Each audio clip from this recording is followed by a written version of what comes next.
Meu querido irmão, a paz do Senhor, seja bem-vindo ao canal Recalculando a Rota e vamos para mais uma lição, a primeira lição da revista que corresponde ao terceiro trimestre de 2021, revista que vai retratar o tabernáculo e sua relação com Cristo, o tabernáculo como uma revelação e uma tipologia de Cristo. O apóstolo Paulo, na sua carta aos irmãos da cidade de Colosso, a carta aos Colossenses, nos diz que os rituais, os ritos do Antigo Testamento eram sombras do que havia de vir. Era apenas reflexo do que se concretizaria em Cristo.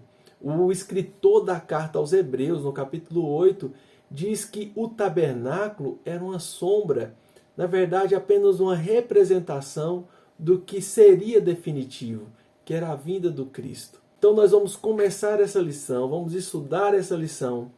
Nós vamos entender qual a relação entre o tabernáculo que Deus mandou Moisés construir e a sua relação com Cristo. A nossa primeira lição, o tema é a casa de Deus no deserto. Deus pediu a Moisés para que construísse um local onde a presença dele habitaria. E é justamente sobre isso que nós vamos estudar hoje, a nossa primeira lição. O versículo do dia está em Êxodo, capítulo 25, verso 9. Conforme tudo o que eu te mostrar para modelo do tabernáculo e para modelo de todos os vasos, assim mesmo os fareis. Deus mostra e fala como seria o modelo de tudo o que haveria no tabernáculo. Deus é o projetista do tabernáculo. A verdade aplicada diz que o tabernáculo seria o centro da vida do povo de Israel. E nós vamos perceber isso aqui de forma bem prática. Deus usou coisas muito didáticas com o povo, quando tirou aquele povo do Egito, quando tirou o povo da escravidão. Aquele povo estava tão focado em serviço pesado, estava tão focado na sua rotina diária e Deus precisava usar meios muito didáticos e o tabernáculo é um desses meios. Os objetivos da lição é conceituar o tabernáculo, observar os detalhes para a construção do tabernáculo e elucidar os propósitos divinos com o tabernáculo. Nós temos aqui o texto de referência que é um tanto extenso e fala muito sobre medidas. Nós não vamos ler aqui até para o vídeo ganhar uma dinâmica um pouco melhor, mas eu recomendo que você leia e ele vai mostrar as medidas que Deus estabeleceu para que fosse construído, as colunas, quantas colunas seria, todos os detalhes da construção é apresentado por Deus e aqui nós temos parte dessas medidas e dessas características que Deus ordena para Moisés. No nosso primeiro tópico, nós vamos conceituar o tabernáculo. Como o nosso texto de referência diz, Deus estabeleceu dimensões do tabernáculo. E aí nós precisamos fazer uma observação. Há uma diferença entre a tenda da congregação e o tabernáculo. A tenda da congregação se limitava ao lugar santo e ao lugar santíssimo. Já o tabernáculo era todo o complexo. O pátio onde ficava o altar, a bacia da propiciação, todo o complexo era o tabernáculo. Então, quando Deus ordena que seja feito, Ele ordena as medidas certinhas do tabernáculo. O complexo todo media 45 metros. Em algumas versões, a medida da época era côvado, 100 côvados. Um côvado é o equivalente a 45 centímetros, na nossa medida aqui padrão no Brasil.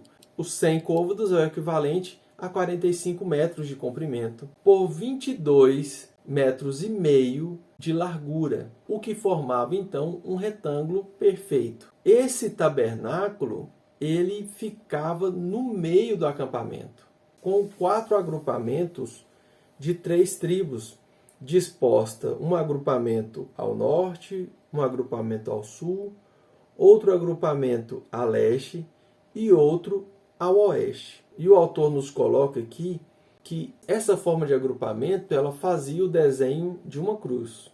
Então a gente tinha 3 tribos aqui na lateral, 3 tribos na outra, 3 tribos numa ponta e 3 tribos aqui.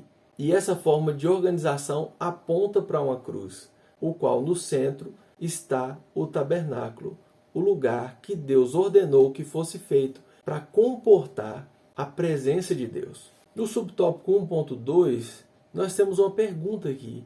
Por que essa construção no deserto? Qual o motivo de Deus fazer essa construção? Uma construção com itens valiosíssimos, itens feitos todo de ouro, com madeiras nobres, com muito bronze. E essa forma de construir algo tão refinado em um deserto também tem uma simbologia. Ela apontava para o Filho unigênito de Deus, o bem mais precioso que poderia existir, que veio ao deserto da humanidade, a humanidade sem Deus, a humanidade que havia rejeitado Deus, uma humanidade que não tinha nada para oferecer em troca. O item mais valioso da história veio ao deserto humano e morreu no nosso lugar, para se tornar o centro das nossas vidas. Então essa motivação de existir um tabernáculo com tantos itens valiosos aponta para essa direção, para Jesus, o Filho de Deus, vindo para se tornar o centro da vida de pessoas que não valiam nada, que não tinham nada a oferecer em troca da sua salvação. A construção do tabernáculo, como vimos, o tabernáculo era um projeto assinado pelo próprio Deus. Imagine a responsabilidade que Moisés tinha de ser o supervisor de uma obra que o engenheiro era o próprio Deus. Uma baita de uma responsabilidade, não é? Um projeto grandioso e assinado pelo arquiteto do universo. Quando a gente lê o livro do Êxodo e Deus ordena que seja construído, nós deparamos com um povo muito disposto, um povo disposto a contribuir com a construção daquele local. E esse povo tinha motivo de sobra para ser gratos. Deus havia livrado eles das garras de Faraó. Deus havia tirado aquele povo da escravidão. E esse povo apresenta uma gratidão enorme a ponto de contribuir tanto que Moisés teve que proibir esse povo de contribuir. Meu irmão, quem é grato tem prazer em contribuir. Tem prazer em doar. Tem prazer em fazer. Eu fui criado num lar cristão. Quando eu nasci, meus pais já eram cristãos. Eu tenho muita coisa a agradecer a Deus. Eu recebi muitos livramentos de Deus. Mas a minha história é muito diferente da vida, por exemplo, da minha mãe, que conheceu a Deus na sua juventude. É diferente da história de vida do meu pai, que também conheceu a Deus na sua juventude.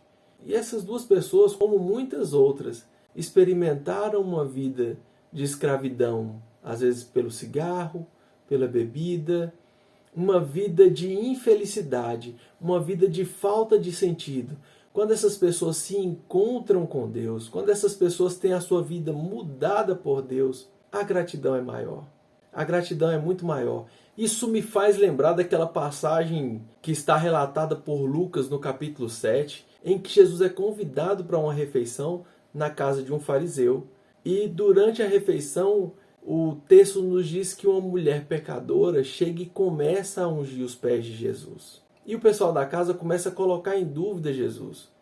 Fala, se ele realmente é um profeta, ele saberia quem é essa mulher. E Jesus, conhecendo o coração deles, lhes conta uma parábola de um servo que devia muito e um que devia pouco.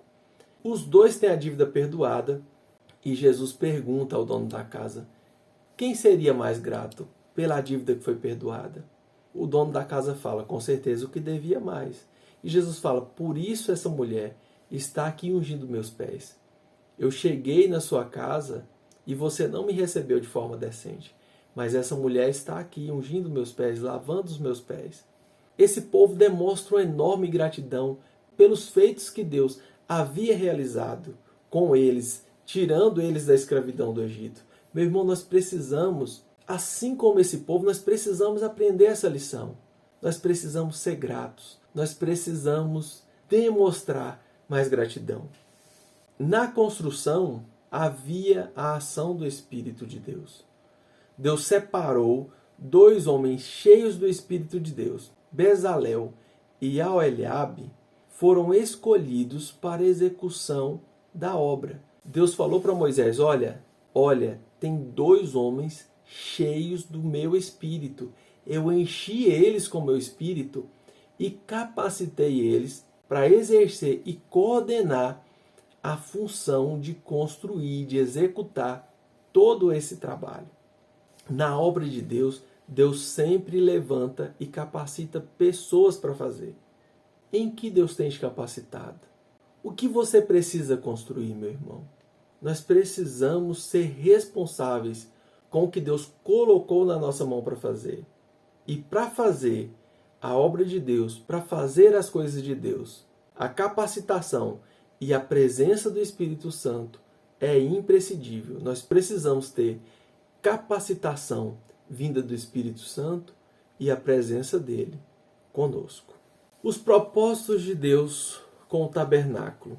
Aquele povo estava saindo do meio de uma nação pagã, uma nação que adorava vários deuses e, detalhe, falsos deuses.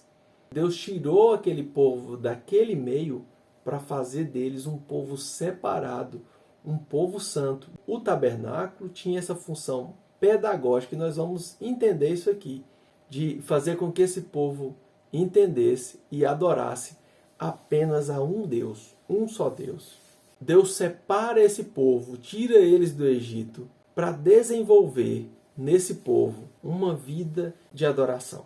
Quando Deus manda Moisés até o Egito para falar com o faraó, Deus tem o interesse de tirar o povo do Egito para lhe servir, prestar sacrifício no deserto. Deus chega a falar para o faraó para libertar o povo, para eles celebrarem uma festa no deserto. Deus tira esse povo para celebrar com eles no deserto e para fazer com que o povo adorasse somente a ele.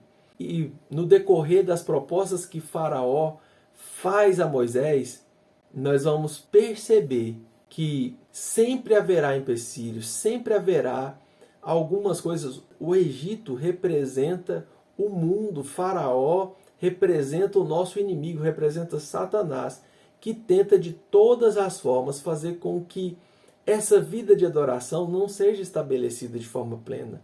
E nós vamos ver que o Faraó faz algumas propostas. E nenhuma dessas propostas foram aceitas porque Deus requer adoração exclusiva. A adoração precisava ser fora do Egito. O Faraó, no primeiro momento, diz a Moisés: não, vocês não precisam ir lá cultuar, não. Pode cultuar aqui. Nós já temos vários deuses. Um a mais do que vocês estão falando aí, não tem problema. Pode cultuar aqui. Vocês continuam no Egito, vocês continuam sendo escravos aqui no Egito e continuam adorando o Deus de vocês. Meu irmão, Satanás é astuto. Ele vai tentar fazer de tudo para que você acredite que pode adorar a Deus sendo escravo de suas vontades, sendo escravo dos seus desejos. Hoje, o que mais se acredita é: não, eu posso ser crente, eu posso adorar e prestar culto a Deus sem precisar sair do Egito. Mas Moisés diz: não, essa proposta não vai ser aceita, essa proposta não é aceitável. Deus quer que o seu povo saia do Egito. E aí o faraó faz outra proposta: não, você sai, mas não precisa ir muito longe não, vai aqui pertinho, adora lá pertinho e vocês voltam para cá. Você pode ir no domingo, adorar, fazer sua adoração, prestar seu culto no domingo, e na segunda-feira você toca a sua vida normal. É Egito, é escravidão, mas no domingo você vai. Talvez até na terça-feira, no culto de ensino, mas no restante dos dias você segue sua vida normal, sem devoção, sem exclusividade. E Moisés: não, essa proposta também não serve. Então vocês querem ir longe? Pode ir, mas deixe suas crianças e deixe seus pertences. Olha só, tem muita gente que está indo adorar, está indo prestar culto, mas está esquecendo da sua casa. Está esquecendo das pessoas que Deus colocou você como responsável. Você está indo, está adorando, mas o que pertence a você não faz parte da adoração. Os seus bens, os seus itens não faz parte da adoração. Deus requer adoração exclusiva. Deus quer uma adoração fora do Egito, longe do Egito, com toda a sua família e com todos os seus bens. É essa adoração que Deus espera de nós. O tabernáculo tinha um propósito de ser o centro da vida dos israelitas. O tabernáculo, localizado no centro do arraial, e era o símbolo da presença de Deus. A presença de Deus estava no meio do arraial. Você imagina, naquele deserto, sem árvore nenhuma, a hora que o sol levantava, ele vinha para rachar, como diz aqui no Goiás, ele vinha para arrebentar. E você tinha no meio do arraial uma construção de 45 metros de comprimento, 25 de larguras. Essa era a medida do tabernáculo. E cercado por um tecido branco. A hora que o sol reflete em qualquer superfície branca, tenta olhar para essa superfície. Se o sol estiver refletindo diretamente em qualquer superfície branca, você não consegue olhar por muito tempo. Agora imagine essas pessoas, quando elas saíam das suas tendas, as suas tendas eram viradas de frente para essa estrutura, para esse tecido branco. Quando o sol refletia naquela estrutura, aquilo representava para o povo a glória de Deus, representava a pureza de Deus. Além disso, a fumaça e a nuvem de fogo que guiava o povo pairava sobre o tabernáculo. Era um símbolo da presença e comportava de fato a presença de Deus através da coluna de fogo e a nuvem que guiava o povo. Quando o fogo, a coluna de fogo parava, ali Deus estava dizendo: agora eu vou me estabelecer aqui por um tempo. E todo o arraial parava. As pessoas montavam as suas tendas de acordo com a disposição que Moisés havia recebido de Deus e repassado ao povo. Quando a nuvem da presença de Deus saía, todo o acampamento se levantava e seguiam em direção do que a nuvem apontava como caminho. Deus precisa ser o centro das nossas vidas. A nossa vida precisa ser guiada por Deus. Muitas vezes a gente quebra a cara porque a gente tenta fazer as coisas do nosso jeito. Só depois que está dando errado é que a gente vai orar e clamar por misericórdia de Deus. Fala: Deus, me ajuda, eu estou precisando do Senhor. Mas nós precisamos buscar a direção antes de tomar a decisão. Muitas vezes a gente até fica tentando dar conselhos para Deus. Fala: olha Deus, eu estou de plano fazer isso, me abençoa, me ajuda, olha, eu estou querendo. E a gente fica tentando, ó Deus, tá vendo, se acontecesse tal coisa seria tão bom. Ah, Senhor, se desse certo aquele emprego, se desse certo o meu namoro com aquela menina, com aquele rapaz, seria tão bom. Meu irmão, Deus sabe o que você precisa. Deus sabe o que é bom para você. Nós precisamos confiar em Deus. Nós precisamos deixar a nossa vida ser guiada por Deus. Você tem o desejo de fazer uma faculdade, você tem um sonho profissional, entregue esse seu sonho nas mãos de Deus. Entregue o seu futuro nas mãos de Deus. Tenha responsabilidade. Isso aqui não exime a responsabilidade que você precisa ter. Mas a sua vida, a nossa vida, precisa ser guiada por Deus. E quando nós fizermos isso, nós vamos experimentar a provisão de Deus, o cuidado de Deus. Enquanto esse povo estava no deserto, eles experimentaram a cada dia provisão. Deus os levou para o deserto, Deus os guiou no deserto. E num lugar de dificuldade, num lugar de escassez, houve provisão. No lugar onde a morte seria certa por falta de alimento, o maná desceu do céu. No lugar onde a morte seria certa por falta de água, a água brotou da rocha. Não faltou provisão. Meu irmão, tenha a sua vida direcionada por Deus. E experimente a provisão do Eterno na sua vida. Que Deus te abençoe e que Ele continue sendo o centro da sua vida. Que Ele continue guiando, direcionando os seus passos. Um abraço e fique na paz.